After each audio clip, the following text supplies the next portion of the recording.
Doing how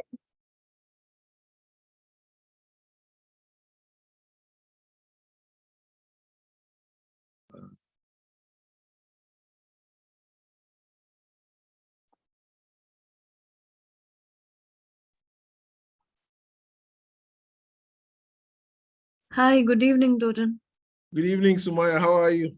I'm good, thank you. How are Yeah, you? I'm very well. It's good to see you, huh? Yeah, good to see you too. Great. Um, I'm just trying to get my screen share going. Uh, nice. Good for thanks for showing up. I saw your post on LinkedIn and I was like, okay, this will be an interesting one.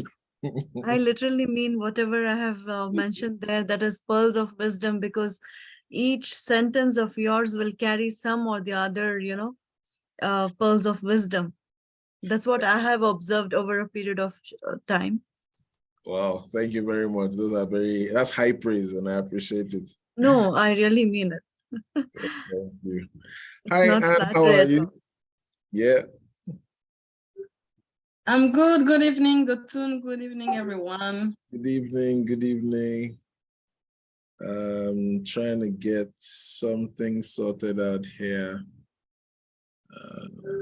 Just give me a second. Where is my posting rights?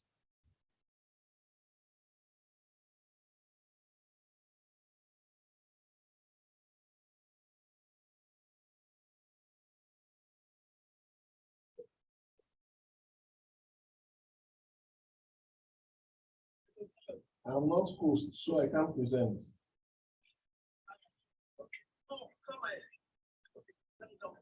Okay.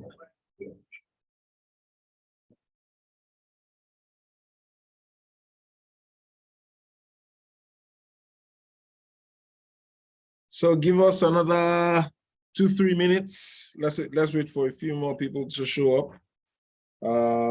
Actually, you know what? Let's just give it 1 more minute. Honestly, I think I'd like us to get started because this is going to be an exercise and it's going to take us the entire hour to get through it. I'm just trying to make sure that I can share my screen right now. So that's what I'm trying to sort out. Once that's done, we are going to get started. But I'm excited at this because guess what? I am going to be putting pen to paper on some thoughts that I have had for a bit that I haven't clearly articulated. So this session is giving me an opportunity to also do the same. Write the vision, make it plain, make it clear, right? And then be able to properly execute. Because at the end of the day, execution is only as good as a clear destination and a clear vision. Okay, I'm still waiting.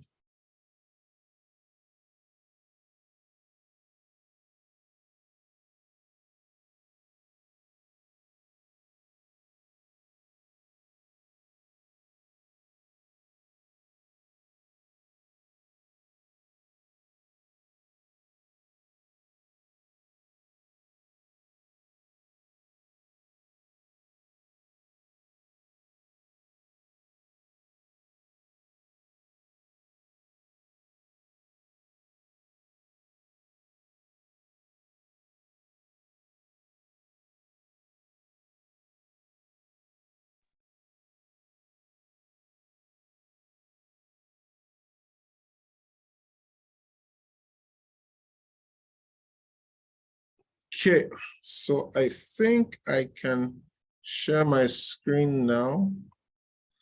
And I think we can get started. Yes, we can. So good evening, ladies and gentlemen. My name is Dotun Ayodele Bamisaiye. I'm principal at Facilitator's Professional Corporation, an accounting firm operating from Calgary, serving clients from coast to coast to coast. Tonight, we're going to be talking about vision and clarity.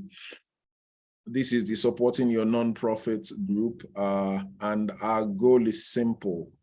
We are looking for a situation where in the next 5, 10, 20, 50 years, we build organizations that have become part of the economic landscape of Alberta and Canada.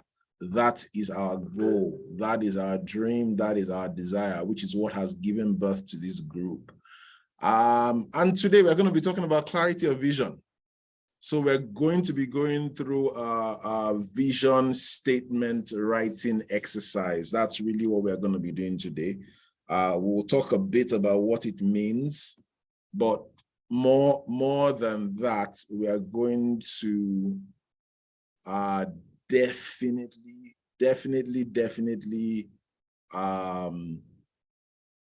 write out that vision. We're going to take time to write it out so that we can see, what exactly we have the power and the capacity to achieve. When the vision is not clear, what happens is you guess around, right? You try things out. You're like, oh, I don't know whether it's going to work or not. I'm not certain, but let's just try. Let's just see. But when you have clarity, when you know where you're going and what you're trying to achieve, it becomes really, really, really easy. And all we're trying to do today is put ourselves in a position, myself inclusive, where when we are talking about 2024, we are able to say we had a clear plan that we made in 2023, and that plan is starting to pay off. That plan is starting to show up. So that's really what we're trying to do today. And this is the agenda for this evening. Brief introduction is what we've been going through. Then we'll talk about the power of a destination. And then we'll discuss our values. So please, as much as possible, if you can, I would like to ask you to turn on your camera and turn on your mic, because I'm not going to be talking to myself. We are going to be having this conversation together. As much as possible, I'd like us to share what we have put down. I know some of us spent some time at the weekend trying to, articulate our vision, articulate our goals, thinking about what kind of things would we like to get done over a specific time frame. And the time will come during this session that we will require you to, take a read of those, just for the purpose of sharing, so that we understand, okay, this is the perspective and this is how it's working, right? So that's where this is going, how this is going to go. So this is not a drill. Hello, this is not a drill. Tonight we are writing vision. Tonight we are setting things straight. Tonight we are getting ready. Because the truth is this: the clearer you are, the easier it is to move forward. I believe this is a soothing picture. I like that. I like the picture that I have on the screen right now. Now, this is a picture of a destination. The fact is, if you don't know where this location is, you cannot get there. That's just the truth. You can't get there. The only way you'll get there is if you know where it is and you begin to head in that direction, right? So, I just want to spend a few minutes talking about the power of a destination, as it, of course, ties to a vision statement. So what's our vision statement? What are the key things that drive a vision statement? Number one, long-term aspiration. A vision statement has to be future-focused. Forget about where you are today. What do you want 5 years, 10 years, 20 years, 50 years, 100 years from now? What would you like to see? How would that look like to you, right? That's what we are talking about. It's what do you aspire for that future state? Now, what that does is it gives you clear direction and it gives you a sense of purpose. So you're not going to say, oh, I want to be the primary generator of clean energy in Western Canada, and then you continue to buy internal combustion engines, or you continue to invest in equipment that require diesel and gas and hydrocarbons. When you say you want to be the primary, you want to be known for being a primary user of clean energy, you don't do that.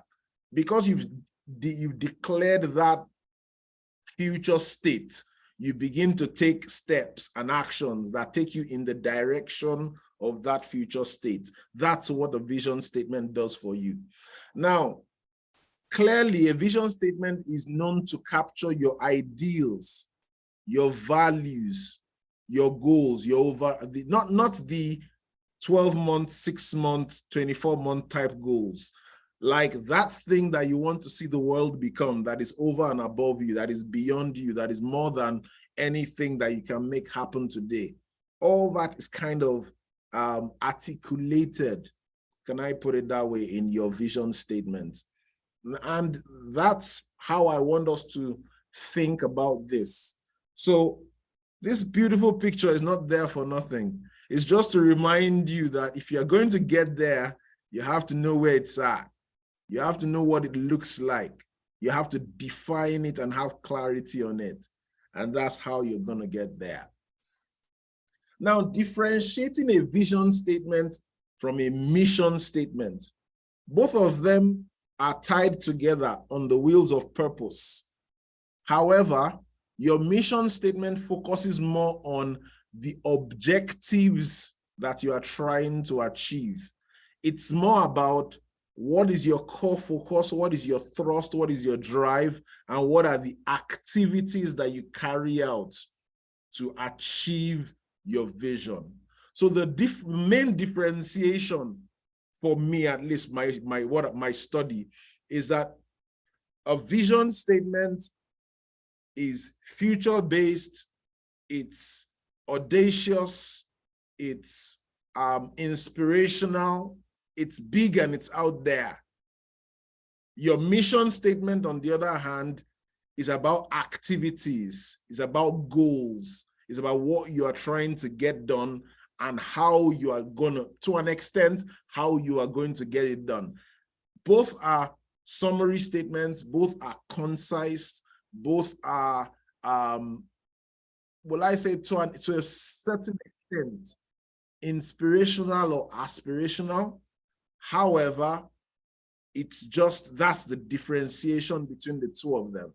So vision, what we are doing tonight, future-oriented, long-term aspirational type things built on ideals, values, and your overarching goals. Mission, activities. These are the things we are going to be doing to get there. These are the dots that we are connecting. These are the steps that we are taking along the way. Today, one guy just saying, hey, I want everybody to use green energy. What are you doing? Are you chasing legislation? Are you making green energy products? Are you buying and selling and delivering services in that green, clean energy space? Those are all thoughts. Those are all things that you can consider as options when your vision statement is in that green, clean energy space. Just me using an example. Now, a very critical thing is an understanding of yourself and what your core values are, right? Some people believe that honesty and integrity is absolute. Some other people believe that honesty and integrity is important, but they're expediencies of life, right? Whereas some other people believe in can what you get what you can, and sit on the can. How I get it is not anybody's problem. So those are all philosophies. Those are all beliefs and standards. I may not be able to see your philosophy. I may not be able to see the standards you live by. I may not be able to see your principles, but I see your actions. And your actions and behaviors and choices all are a clear indicator of what your principles are, right?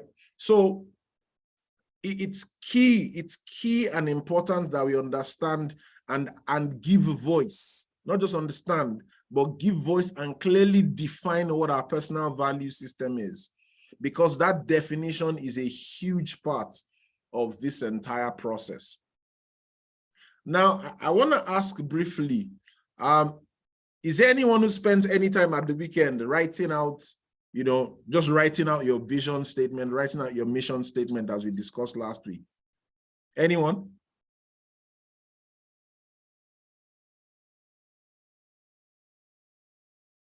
I tried to, let me turn on my camera. Fantastic. Good evening, everyone. Thank you very much, and I appreciate this a lot. You have no idea. I appreciate you, one, turning on your camera, two, responding to my inquiry. So talk to me. Thank you. Thank you. Well, I've been, I didn't write it down on the weekend, but I was thinking about it, because like you said, you could have something, but articulating, it's like you write, no, it's not quite, and you're still trying to, how can I put it, fine tune it. Fine tune, yeah, polish. Yes, you got me. Yes, so you gave us some homework. Yeah, that was definitely the intention, because the truth is, the more time we spend thinking about it, the clearer it becomes, and the clearer easier it is to pursue. Yes, indeed. Right? The clearer it is, the easier it is to pursue. So for your organization, right? What are the thoughts that you have in your mind as far as a vision statement is concerned? What are the things that you know that I'm certain of this one thing? Okay, for sure, it's developing a strong Francophone community. So the vision was there. We have it on our website, but I was trying to see, is it really, how can you say it's better, or like in few words, because you can write long things and it doesn't mean much. Doesn't mean much. But True. And yes, I'm just trying to be real, but it's really to elevate Afro-Canadian businesses, especially Francophone, so they can become like really a force in economic development in Alberta and across Canada. So in few words, that's the thing. Really elevate Black businesses, but especially Francophones, because I always feel like, we're always lagging behind in different, yes. So that's just me, but I'm Francophone. I'm assuming my opinion. Now you're entitled to it. Nobody's gonna take it away from you. But I totally get the, particularly when you're outside of Quebec, being able to find those kind of services may be challenging. So your location in Alberta is fantastic for this kind of work. Thank you very much for putting in the time to make that happen. Thank you. Yeah. So I'm gonna ask, let me see. I'm going to ask us once more, as part of this visioning process, being able to understand where you are is key, because the fact is, for you to have a destination, for you to get to a destination, you need to know the pathway, you need to know the route. And the only way you can draw a route is when you have 2 points, a point A and a point B. You can't draw a route from point A to point A. There's no moving. You're stuck there. You're staying there. So unless you are moving from point A to point A1 or point A to point A prime, you can't move from point A to point A because you're already at point A. So you need to understand where you are now, right? So for example, as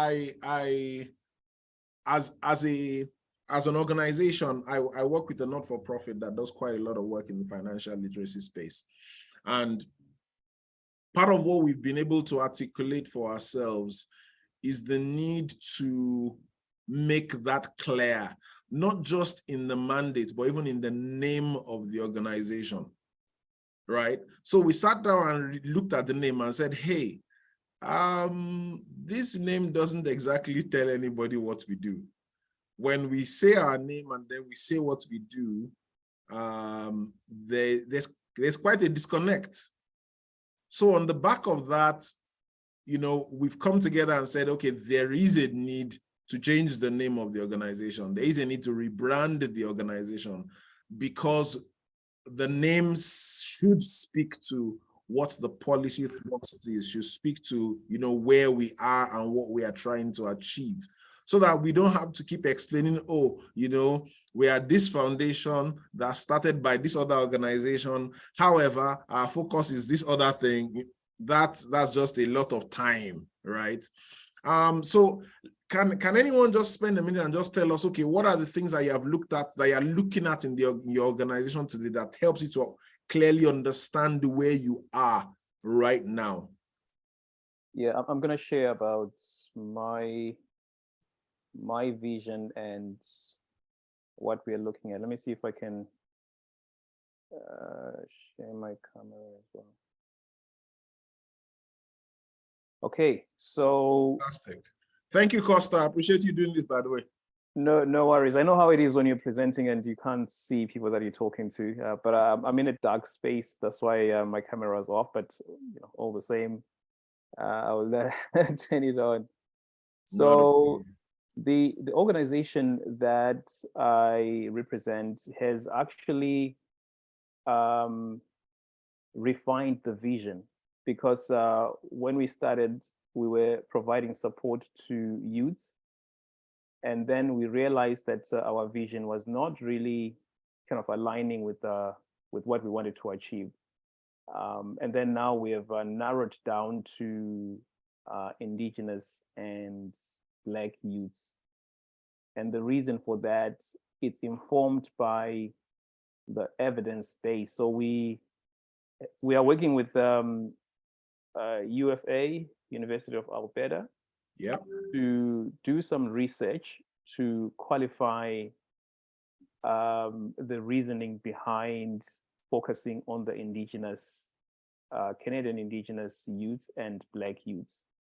So it's those inequalities of access to supports, those traumatic events in the upbringing. That's what has kind of caused us to focus on Indigenous and Black youths. So yeah, that's where we are right now. We realize that the vision as it stands right now on our website, it is not very clear, because we also talk about the family, which is not necessarily youth. So we are in the process of refining that and rebranding ourselves. So yeah, that's where we are now. Fantastic. And it's clear that you don't have a final product yet in terms of a vision statement, but it's not where you started from. True. Because it's a continuous process, right? It's a continuous process. Great. Thank you very much for sharing that. Does anybody else want to spend a minute or two just giving us a quick heads up on their own situation? Yeah, I'd like to talk. Oh. Okay. Go ahead, Sakina. It's all right. I can. Okay, yeah, so hi. So when I saw the ad for the program, right? So it just said clarity of vision and exercise. So I didn't know it was targeted towards not-for-profit or organizations in general. So I might be in the wrong place, but I'll hang around to, there might be one or two things to learn for personal visions or personal clarity as well. So I'll just hang in here. Not a problem. Definitely, this is transferable. This is news you can use. So it's fine. And you're welcome. If I don't have all the great not-for-profit or organizational things to share. So but I'll chip in once in a while. Okay. Thank you. Right. Thank you. Tayo. So good evening, everybody. Thank you, Sayidat. So my whole thing with the vision is we're also in the process of rewriting our vision, because I realized two things with vision. When you start at an organization, you are starting out with a lot of ideals and you are happy. But when you actually start and you see what's on ground, then you have to kind of maybe realign, and I might be wrong, your vision, right, based on what is there, but not necessarily maybe altering it, maybe actually improving on the vision, knowing what the problem is. Because I realized that for my organization, we had to look at the problem and from there craft out a vision, because that was the reason why we started, right? Financial literacy and certain things that we feel was lacking based on our experience, right, in the community. So when we started, we realized that, okay, yeah, we can do some things, we can recraft our vision to actually align with the exact problem, not what we thought was the problem. So there are times when you think this is a problem, but you realize that it's not quite what you think it is when you're in there. So that is my own experience in understanding and in recrafting and redrafting our vision. What I also would like to say to anybody who is in this process is carry your board along, your board of directors. If you have a functioning board, carry them along, because one, they're a good sounding partner. Two, if the board is going to be effective, they have to have buy-in of the vision, right? And so if there's no buy-in of the vision, they won't be effective. They may not, I don't know, I'm not saying that they won't be, but if you have a board of directors and they agree, then it's easier to work with your board, right? Because they agree with the vision and they agree with the social injustice you're trying to right, or the, you know, the societal ill you're trying to correct. So we are also, like, I think maybe most people here are still trying to rewrite our vision to craft it to be better. And that will feed into, of course, the mission. And it takes time because, you know, being a nonprofit, a lot of us here are doing things by ourselves, you know, second or third job after the fifth job that you're doing. That's all I wanted to say. The hope is that we start to go away from this being a second or third job to this having a life of its own. And then you can choose to have it as your one job, or we just recognize you as the person who got it all started. So next step, the first step we did was to say, where are we now, right? Now, the next step is, where do you want to be? What are you looking, what is your cause? What are you trying to achieve? Where do you want to be 5 years, 10 years, 20 years, 50 years, 100 years from now? Where do you want to be? And I would really like you to spend a minute or two putting pen to paper on that thought and saying, okay, this is what I would like to achieve. This is my goal. This is where I see myself, you know, being at. And it would be great if we did that. What do you see? What would you like to see as a norm? So, for example, I know that personally, I am very keen. It's a big desire for me that 5, 10, 20 years from now, we can speak to Black-led, Black-owned organizations, whether they are businesses or not for profits, across Canada, in the various cities, from Toronto to Victoria Island, British Columbia, to Yukon, Whitehorse in the Yukon, that we can see organizations that are Black-led, that are thriving, and that have become part of the economic landscape. You know, the way we know Tim Hortons, the way we know Superstore, the way we know, let me see, which other Canadian brand is there? Petro-Canada, that we have started to see names like that, like the food banks, like the mustard seed, those names that have come out of this wave, right, that started probably with COVID, and those names have become part of the economic climate. That's what personally I am looking forward to see in the next 5, 10, 20 years, right?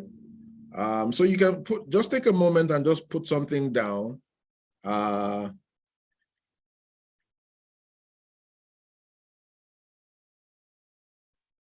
There's a question in the chat though. I don't know if you have looked at it. No, I haven't seen it. Thank you. I have a way of not looking at the chat, and it's not because I don't want to. No, you don't have to have an existing organization before you share, because this is about vision. This is like the very beginning. So if you are thinking about it, you are in the right place here, right? And you can go ahead and tell us where you would like to be, right? Go ahead, Doyin.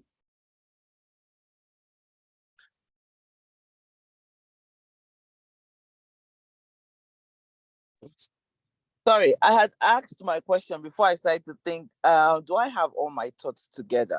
But well, yeah. because you asked the question, I'm going to put you on the spot, and I'm going to allow you to dump your thoughts on us as they are coming to you, because this is part of the process. So I have this whole thing about the family, like a program or an organization that supports the establishment of of the family, because really I see that all over the world the family is kind of like the heartbeat or the foundation of the society. So I've had that on my mind for a long time. Well, I haven't put down any, like, say, vision statement or mission statement, but it's the one thing that I've been pursuing for so long. So I don't know. So now, when you say you have a thing for the family, can you try and use like 2 or 3 more words to define that thing, so that even if all you come away from this session with is, okay, I think this is where the direction I am thinking about this right now, and then you can hash that out a bit more after we are done. I don't mind. I hope you don't mind me putting you on the spot. I'm making you do that right now. Oh, that's fine. It helps me to, like, really actually clarify my thoughts. I used to think I had it all, like, put together. I actually have a book where I've written all the things I want to write, but I'm in the car. I don't have my book here with me. But my desire has always been, like, to have, especially, okay, let me put it again this way, more targeted at immigrant families, especially, how there's this, I would say it's a myth. People have this mindset that once you immigrate and come into Canada, the chances of your marriage or your family being together is like maybe, I don't know, 30%. We see how immigrant kids kind of get lost because they're struggling to fit in and struggling to still carry on the culture of where they're coming from. And somehow they seem to be, to a large extent, the ones that get into, like, the wrong places or wrong hands, or find themselves doing the wrong things.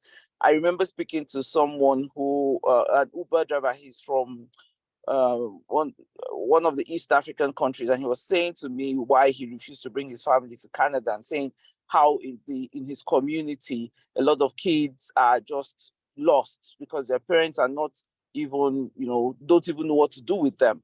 So all of those things have just been like what I'm thinking about, having an organization that can support immigrant families in integrating their home cultures with the culture of the new country, and helping them to settle in. I know that, sometimes when I talk to people about it, they say, oh, their organizations already doing that. But when I look at it in,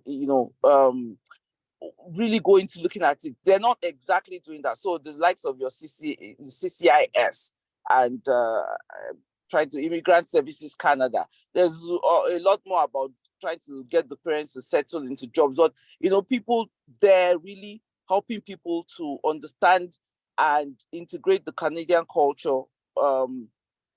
Did I lose you? No, you did. No. The thing you are saying actually is a gap. Is a gap that exists as of today. Yes. And that is what people like IRCC want to hear about. They want to say, okay, what exactly are you doing for immigrants? We know people are doing all this other stuff. So if you are able to identify a gap, that is an opportunity for you right there. And the earlier you articulate a vision and mission and pursue it, the better for you. So I've typed that and sent to you.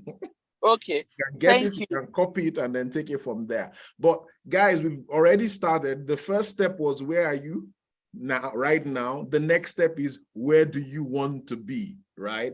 The 5, 10, 15, 20 years, what impact are we trying to make? What does success look like to you? What is that norm of the future? So as of today, going from doing perspective, the average immigrant family struggles. They struggle for economics, and the economics has a long-term negative effect on family life. That is the perspective today. Her vision is that in 10, 15, 20 years' time, when an immigrant family comes, they come in supported and they do not struggle for economics, neither do they struggle for family life. That is the new norm that she would like to see. Costa, your question.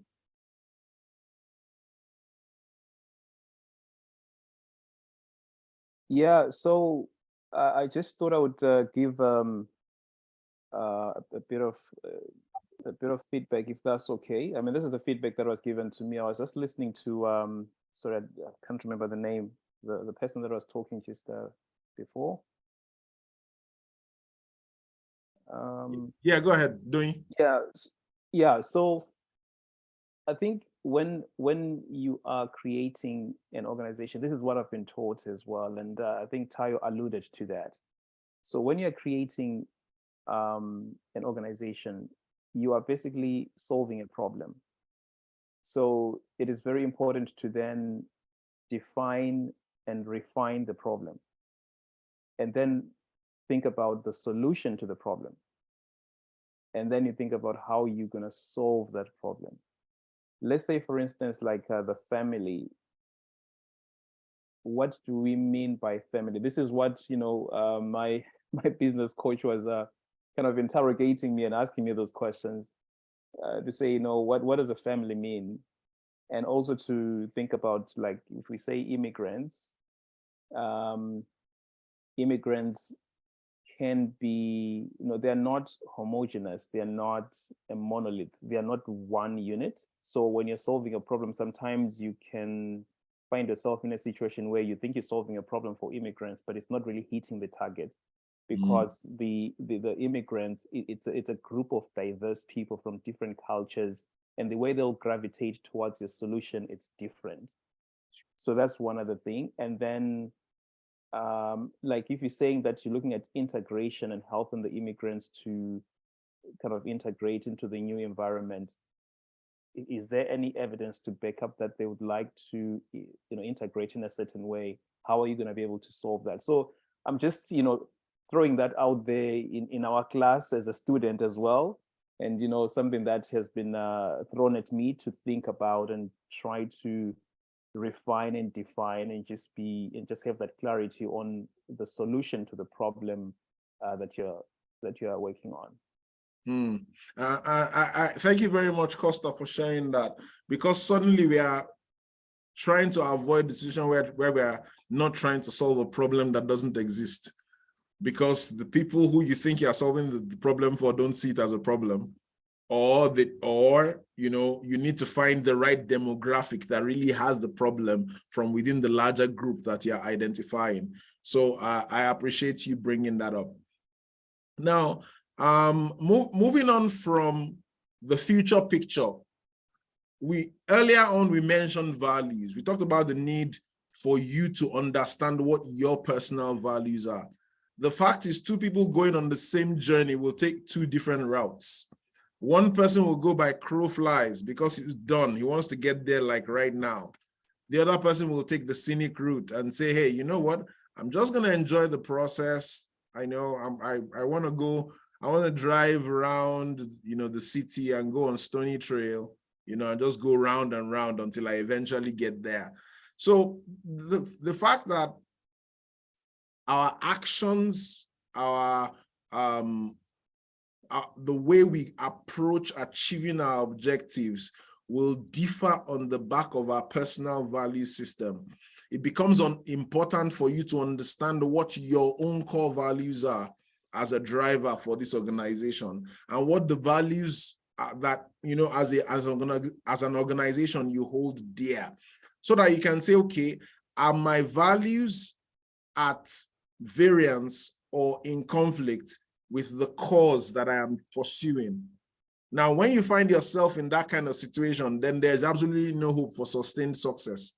But when there's an alignment between your values and your cause, right? Between who you are, what your belief system is, what the fuel of your behavior, your mindset is. When there's alignment between that and the cause that you are trying to achieve, then there's a possibility, an opportunity for there to be long-term sustainable success. So, Costa, for your organization, what are the values that you guys hold dear, that you have defined as of today? Yeah, actually, I've got them written down here. So our core values, we've got 7 core values in our organization. And that is preserving dignity, cultural humility, inclusion, transparency, community, health, and wellness. So that's the core values that we have. Whether they are perfect or they are what we can say it's values, that's neither here or there.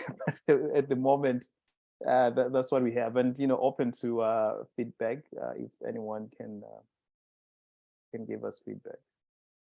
And when I look at that, like you said earlier, you are currently revising the vision statement. You're currently working through that process. You've changed your target demographic.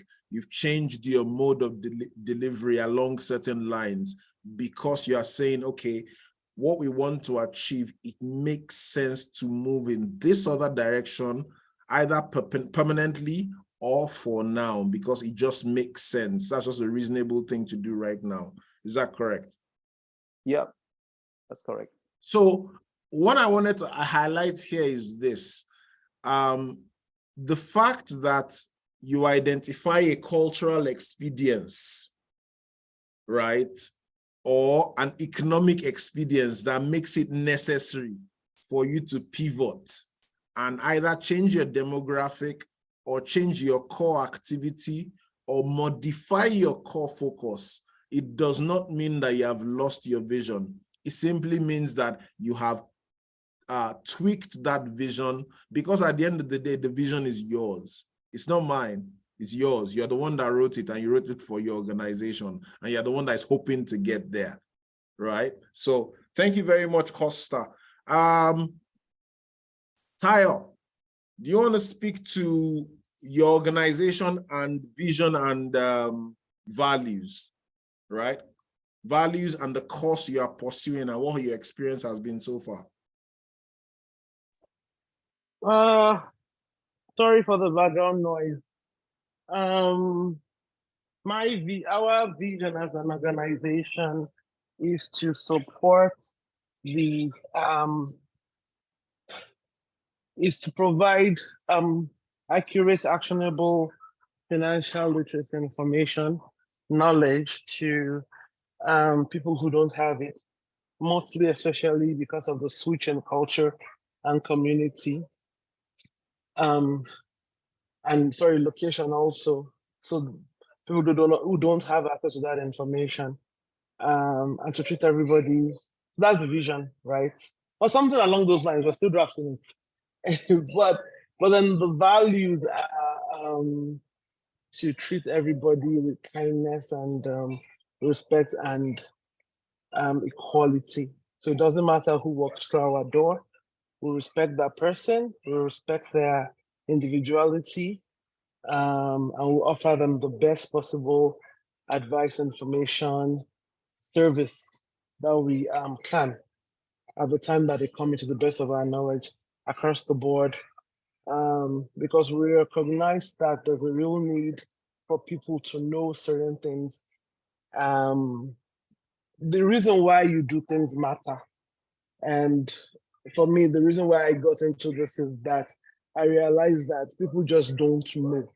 There are certain mistakes they don't know, and people will not trust you if they don't know you. So there's a thing about when you walk into an organization and you see somebody that looks like you feel suddenly, okay, at peace. I'm not saying everybody who's Black has treated me with niceness and respect. I'm saying that there are times when I walk into a place and I see people who look like me, I get a level of comfort that if they're here, then I can be here, you know? So that's the need, that the one of the reasons that spurred us into action. That spurred us into action. And so I think the other need that got us into action was this whole idea that a lot of people hide information, things that shouldn't be hidden, things that can help somebody else. Like, for example, on this group, we put grants. Some people have said to us, "Oh, don't put grants there. What if, what if if I don't tell you, then I get to apply, it increases my chances of getting the grant." I'm like, no, not necessarily. We all apply on merit, and everybody has different ideas of that. But I think that people do well based on the information that they have. So I found that there was a lack of good information. And so back to my values is openness, honesty, respecting people, genuine kindness. And those are the kind of things I like to infuse into the organization as we are here years ago. It might not necessarily be the best business practices because it's not very cutthroat. But then again, non-profit are not necessarily business in that sense. We're here to right a social injustice. So that's my self-righteous appeal. Thank you very much, Tayo. I appreciate that. So now, if you notice, we've put together a bunch of components, right? Initially, we spent some time talking about your values. And then after that, we talked about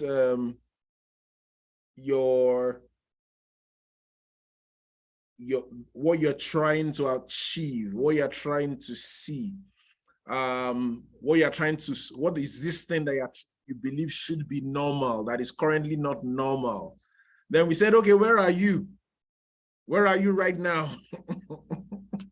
Right? So those are things that those are pieces of the puzzle that we have identified at the moment. Now, that future component has to be distilled into something that can be pursued. Like I call it norm for tomorrow. So from this conversation, clearly we can say that Doyin's norm for tomorrow is that the immigrant family does not break up because it has immigrated. That is her norm for tomorrow. As of today, the likelihood that an immigrant family will not break up after immigration is closer to 30% or less. That is the statistic as of today. Her norm for tomorrow is that number will be closer to 100%. Now, whether it is 50, 60, 70, or 80% is a different ball game. But the plan is to do things that move the needle such that immigrant families are supported and integrated. Does that make sense? Shivuzo, are you there?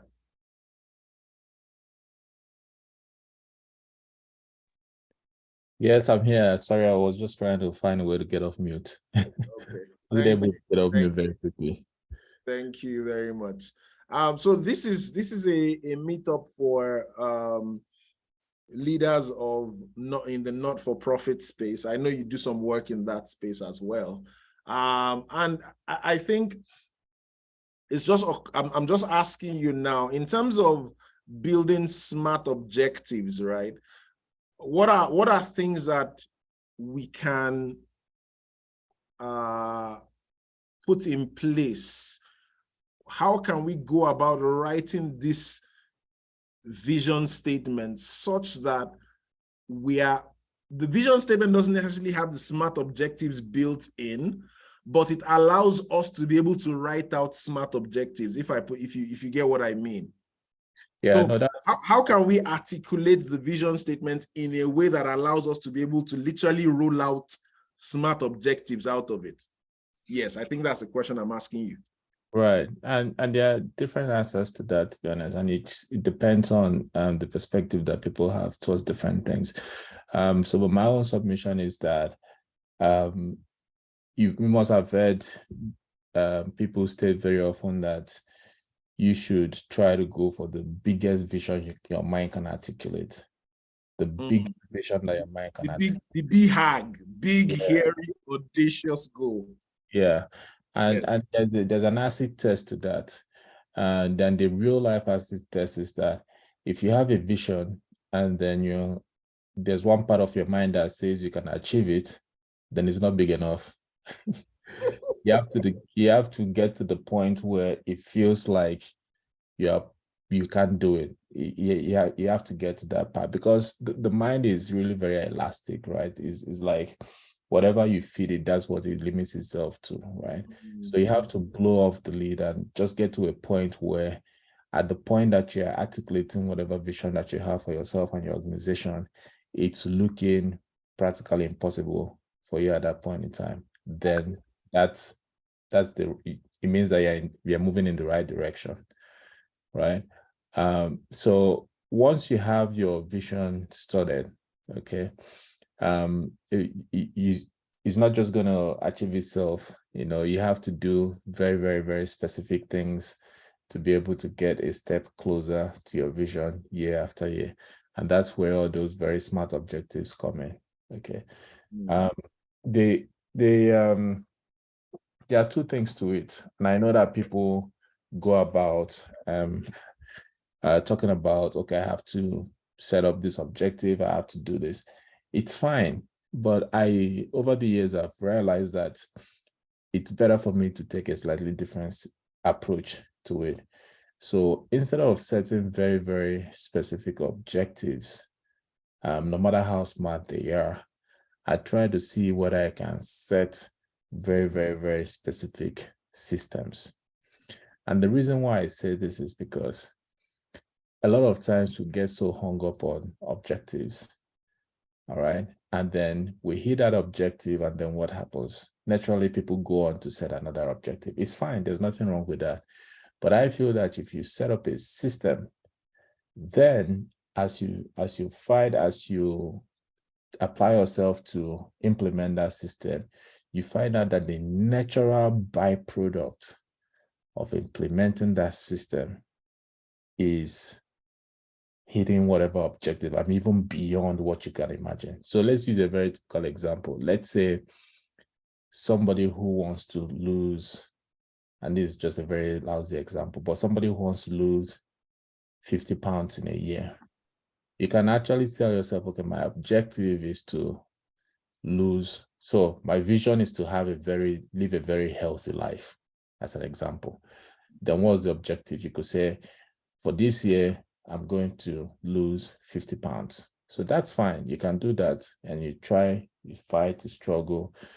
You get to, hopefully, maybe you get to lose 50 pounds. Maybe you don't. Who knows? Then you have to go through fighting your laziness, fighting the distractions, doing all those things. So that's on the one hand. Or you can say, instead of setting a specific objective, let me put a process in place. So instead of saying, I am going to lose 50 pounds this year, you might want to say, I'm going to try to walk 20 minutes every day. Let me just see if I can get into the habit of walking 20 minutes every day. Lunch break, I take a 20 minutes walk, and that's it. The advantage of that is that system becomes a habit. And the natural byproduct of that habit is that is a result. Losing the 50 pounds or even more. Mm. But then the best part is that not only do you lose 50 pounds in year one, you lose it again in year two, and it goes on and on, right? Same applies in business. Let's say you have a commercial business. You could say, fine, I want to get a revenue of $100,000 in year one. That's fine, you can do that. Or you could say, let me try to add 2 businesses, 2 new clients every month. That's it. Let me focus on adding 1 client or 2 clients every month. So just to step back a little bit, in summary, yes, you have a vision. Yes, you need to boil down your vision into attainable objectives. That's what we're told. But personally, what I've found that has worked for me is, instead of objectives, I tend to have systems, right? Because systems, the natural byproduct of systems is you do much better eventually in the long run, right? Because again, as you know, visions are not things that we set up for 2 years or 3 years. It's like that big thing. And if you have your system in place, it helps you fight the natural inclinations that we have to avoid uncomfortable situations and, you know, that kind of stuff. Yeah, so long rambling from me, but hopefully you guys found it useful. It's what I've been trying to implement in my own personal life and the things that I'm doing on the side. So just sharing that. Wow. Thanks very much for putting it that clearly. I see you speaking about process goals and outcome goals, and the whole entire SMART objective process, the whole entire SMART goals process focuses clearly on the outcome goals. But the beauty of process goals is that at the end of the day, you get the outcome and you get it over and over and over again, because hey, a child that's well fed is going to grow, period. That's how it works. And that's what processes do for a system. Thanks for putting that together that way. I hope we are learning something. I know we do not have a lot of time left, so I'm just going to fly through whatever is left of my slides. Now, we've talked about all these things. One thing you need to know when you're putting together your vision is that you have to be clear. So when your values are well defined and your objective is well defined, that clarity, and then you apply a measure of conciseness, or will I say brevity, to it. So you can't tell me that your mission statement, your vision statement is four sentences long. That's not going to work. It has to be one simple sentence that speaks to what you want to get done. And then, of course, it has to be inspirational. So I will say, if you haven't spent any time at all, try and put some time into it this evening. Spend that 5-10 minutes after this conversation, or 30 minutes or an hour after this conversation, and craft something that it doesn't have to be more than 2 sentences, but it definitely has to be reflective of your values. It has to speak to the aspiration that you have for the future. It has to be clear on the kind of objectives that you want to achieve in that future.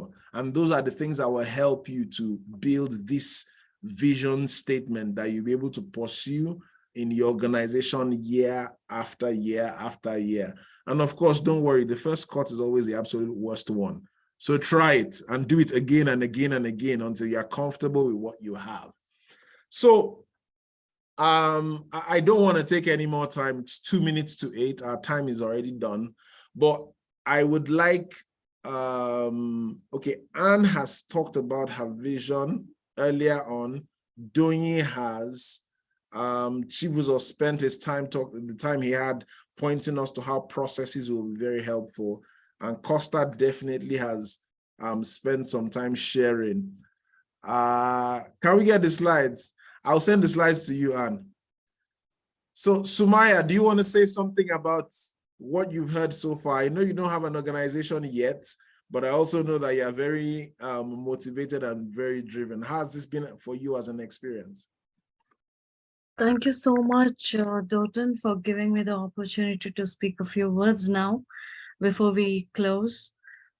Coming from an academic background, what is, cooking in my mind, I can say, is about inclusive education, focusing on the ASD, that is autism spectrum disorder, children who are, in the clutches of this deadly monster.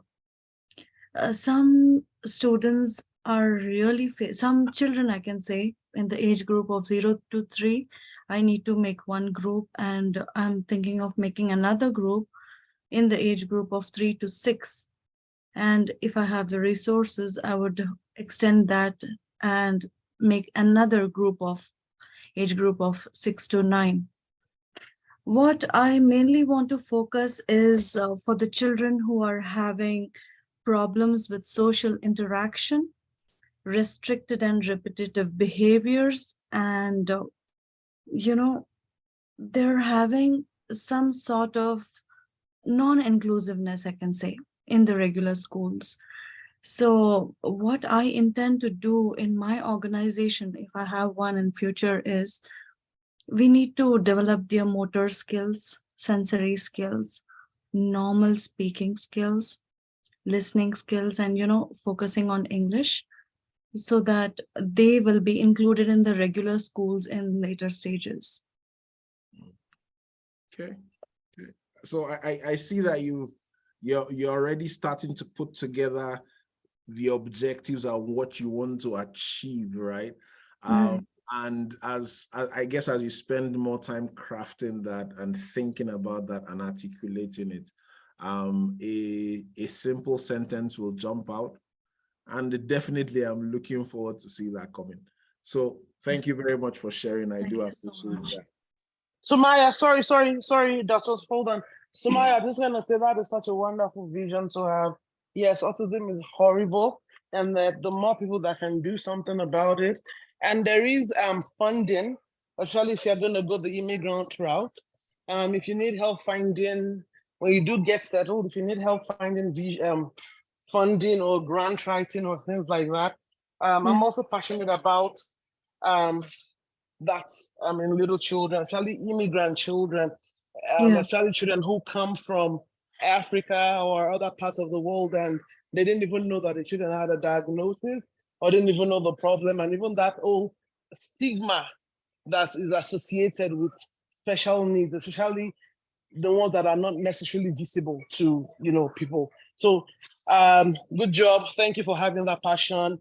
Let me know if you need help or support. That's what we can do together. Thank you so much, Tayo. But right now, I want to say that I'm at 0. I don't have any resources except for Dotun here, and I don't have anything because I'm a new immigrant myself, and I don't have a particular ethnicity or country in mind. I just want to focus on all children having problems. Yes, all children. Yes, all children. Yes. Right. Being at 0. I'm just let me just tell you, I'm just 2 months old in Calgary, in Canada to be precise. I'm just 2 months. That's okay. Settle down, and when you're ready. Having 0 is not ever a deterrent. All of us at some point in time had 0. So I understand that you need to settle down. Settle down first. Get yourself sorted. When you're ready, we'll be here. But trust me, this group was put together to support dreams like this. Yes, right. Thank you, Dotun, for throwing this opportunity to us. I will give my email ID in the chat box if Dotun permits me. No, I have your email address. I'll send it to Tayo. Not a problem. Okay. Thank you so much. You guys can talk about this. I'm tempted to interrupt, to be honest, because this is really powerful, and I always think that counting starts from 1, so you're not at 0.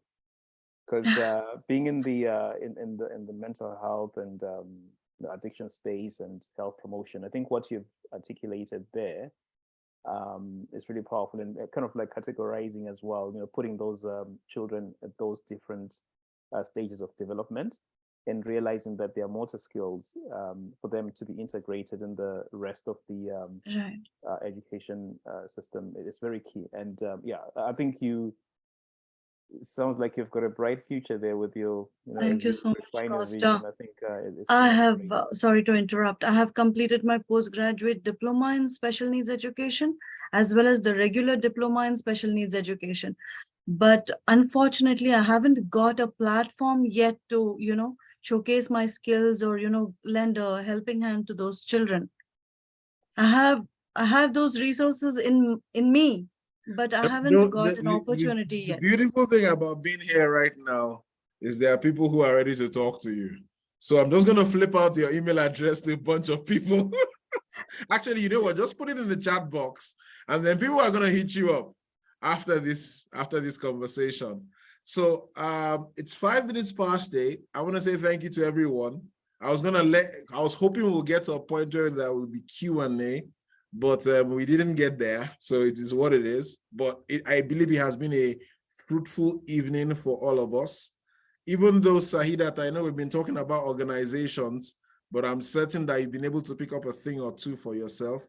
Chief Uzo, thank you very much for talking about process and outcome goals. That concept can be very powerful when used the way they were designed. And I want to say thank you for being the first person to share your perspective as far as vision and where you are at and how you are crafting it is concerned. Costa, appreciate all your contributions. Tayo, Miss Popple, LCC Media Foundation, Love's Phone, thank you for spending the last hour with us here. We're really grateful. And yeah, this is the second of many. There will be many more of this happening Tuesday in, Tuesday out, talking to leaders in the not-for-profit space. The goal is that we are building organizations that will endure. That's all what this is all about. So once again, my name is Dotun Ayodele. I run Dexteritas Professional Corporation. We're a full-service accounting firm here in the city of Calgary, serving clients from coast to coast to coast. And we provide the full gamut of services: accounting, bookkeeping, tax preparation, business plan writing, as well as audits, reviews, and notice to reader engagements. So yes, I like that picture of me very much, but I won't say more than that. Thank you very much, everyone, and enjoy the rest of your evening. Bye for now. Thank you so much. Have a nice day, everyone. Thank you. Bye.